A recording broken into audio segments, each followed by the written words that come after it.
ഇന്ന് സൺഡേ അല്ലേ? ഇന്ന് സ്പെഷ്യലായിട്ടൊന്ന് ഡക്ക് റോസ്റ്റ് നോക്കിയാലോ? അതിനായി ഞാനൊരു ഡക്കാണ് എടുത്തേക്കുന്നത്. ചീനിച്ചട്ടിയിൽ വെളിച്ചെണ്ണ ഒഴിച്ച് ഒരു വലിയ കഷ്ണം ഇഞ്ചിയും ഒരു 10-25 വെളുത്തുള്ളി ചതച്ചതും കൂടി ചേർത്ത് വഴട്ടാം. ഒരുപാട് മൊരിഞ്ഞു പോകണ്ട. ഒരു 3 സവാള, 4 പച്ചമുളക്, കുറച്ച് വേപ്പിലയും കൂടി ഇട്ട് അതിനോടൊപ്പം വഴട്ടാം. സവാളക്ക് ആവശ്യമായ ഉപ്പിട്ട് കൊടുക്കാം.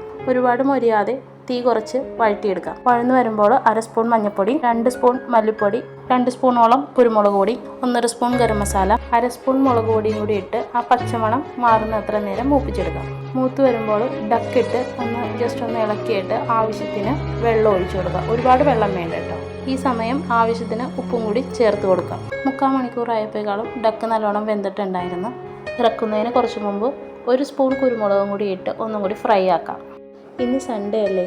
ഈസി ആയിട്ട് അധികം ഇൻഗ്രീഡിയൻസ് ഒന്നുമില്ലാത്ത ഈ ഡക്ക് പെപ്പർ റോസ്റ്റ് എല്ലാവരും ഒന്ന് ട്രൈ ചെയ്ത് നോക്കൂ. എല്ലാവർക്കും ഇഷ്ടമെന്ന് വിചാരിക്കുന്നു.